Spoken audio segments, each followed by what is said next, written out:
you beautiful people, welcome to my channel.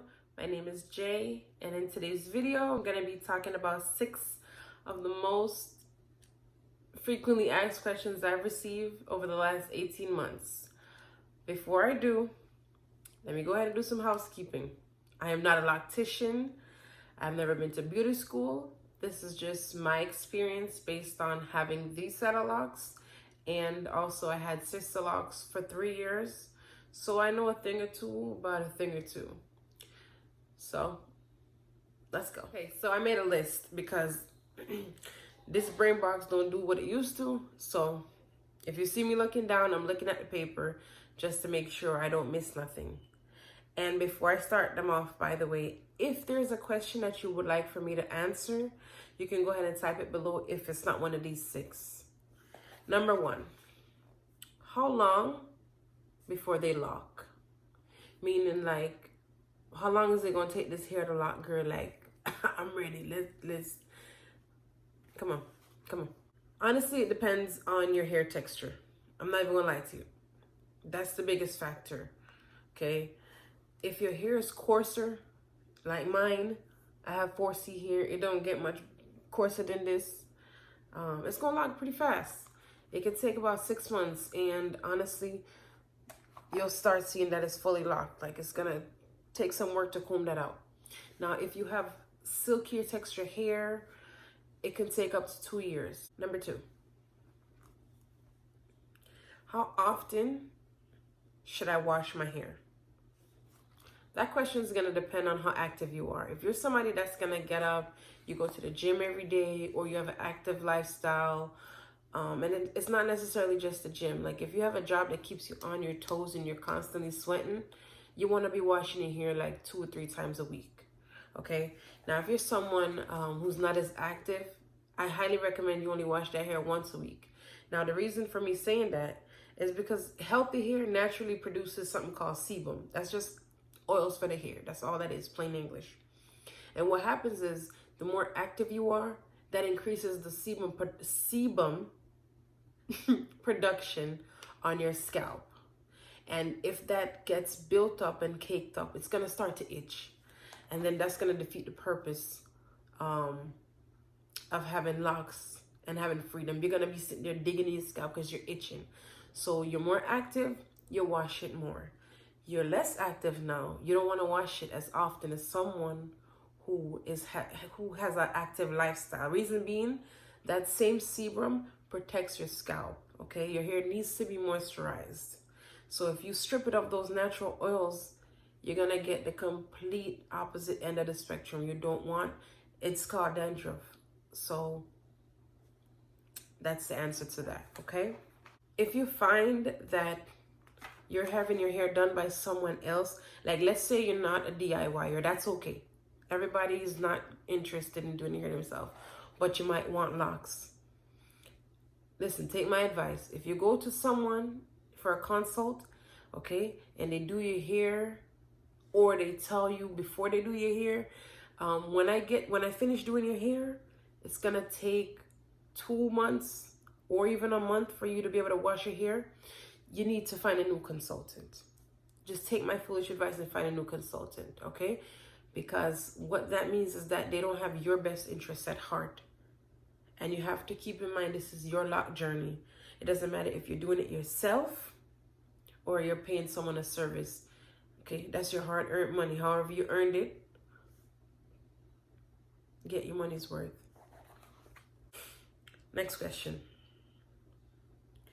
What product or method should I use to start my locks? Okay, so this one is going to be different for everyone. It depends on what type of locks you want. If you want free-form locks, you can grab a lump of hair and you clamp and you go. And you crimp and you go. And it's free-form and it's beautiful, okay? Locks is beautiful, period. But the type of locks you want is going to depend on, the type of locks you get, I should say, is going to depend on the method that you use. So if you want those free-form, you just grab and you go, okay? That's free-form. If you would like palm rolling, you can start with comb coils, or you can start with 2-strand twists, and then as the hair grows, you palm roll it in the middle of your palm, just like it says, palm roll. Too easy, right? Okay. Next method is the interlocking method, which is what I use. And I use this tool. I've been using it the entire time. I still use it to this day, honestly.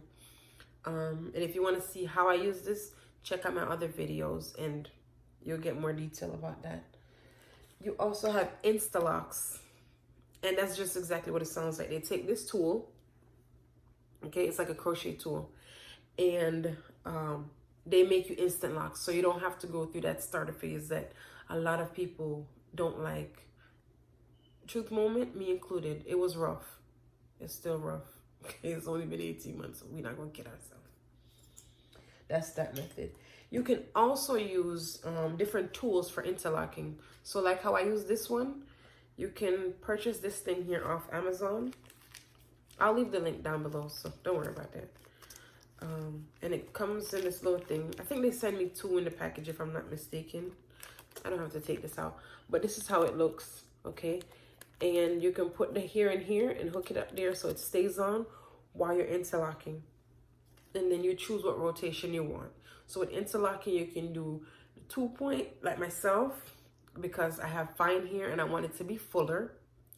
You can do 3-point, you can do 4 points, okay? The higher the points is the tighter the lock is gonna be. I chose not to do tight locks because I already have fine here and it's not gonna be as full as I wanted it to be. Another tool for interlocking is this thing. You can pick this up at Walmart. Honestly, it's in like the arts and crafts section. You know, where they have all this stuff where you can make stuff. The stuff that look like it's sold in like arts and crafts section. That, I don't know the name, but that's what it is. And this little blue thing, it comes in a package. It's sold next to like the yarn stuff, and it comes long like a crochet needle. I think that's what it's called. But I cut it in half and shaped it down so I can use it. I used this when my hair was much shorter, and it really worked. So when I didn't feel like sitting there doing this, I would use this. And yeah, I made this myself. If you guys want me to show you how to make this, I can make a short video and show you how to do this yourself. This thing here was like less than $2 for the 3 of them. Anyway, so those are the methods. And the last method that I can think of to start locks would be 2-strand twists. And it's just what it sounds like. So let's say your hair is loose natural, right? You're gonna get 2 pieces of hair and you literally twist them together. Twist, twist, twist, twist, twist all the way down, okay? And then as it grows out, you choose, do I want to palm roll this hair? Do I want to interlock this hair? Do you want to do both? But be careful with that because it can cause thinning. So whichever you pick, I recommend you just stick with it throughout your journey, just for the health of the hair. Okay, it's not about the length, it's the health. Remember that. All right, where are we? Next question. As far as products, I do not use actual products like creams, anything like that, because I don't want buildup, okay? Because then I'm gonna have to be sitting here doing a bunch of ACV rinses, and I don't feel like doing that. So if you can avoid it, avoid it. What I've used from the beginning, and I continue to use it. I use this on my husband's hair. This is castor oil. I use this specific one because of how it smells. You can use any castor oil you like, but I prefer this one. And guys, I found this in Walmart the other day. I grabbed 3 of them. Yes, I sure did grab 3 of them because when I ordered from Amazon, it's the exact same price. Like, pick it up. If you could find this in Walmart, you go ahead and you pick this up. And it's the blue one. The blue one have the lime smell, so it doesn't smell so like oily. If you know how castor oil smell, everybody don't like that. That's it. Nothing else, okay? Less is more when it comes to your hair. All right? That's all it is. Next question.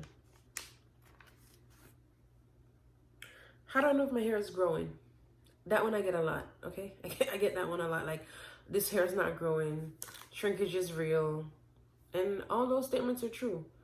The thing is, I always tell anyone that's about to start locks, take pictures, okay?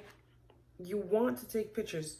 You take pictures when you feel like you feel rough, you take pictures. When you feel like, ooh, she bad, you take pictures. When you're just sitting there doing nothing at all, you're sitting outside, hanging out with whoever, take a picture of yourself, snap a picture in a moment, okay? Because that's why it's called a lock journey. When you get to wherever you're going to, whether your destination wasteland or you just destination hang time, or you're like me right now trying to catch the struggle ponytail, you're gonna wish you had those pictures that some people call an ugly stage. You're gonna wish you had them to look back on and say, this is a part of my journey. So go ahead, snap that picture. And this is my most honestly frequently, when I say frequently asked question. And it is, how do I control frizz or the hair that gets outside the lock? This question prompted me to make this video. That's just honest to God truth, because I have a new subscriber, and thank you all for subscribing, all 300 and something of you guys. Listen, I'm grateful, okay? That's all I can say.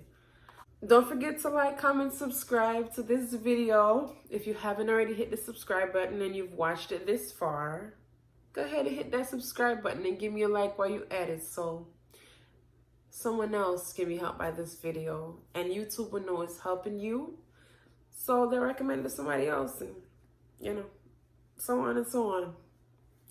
But back to the last question, which is, how do I control frizz?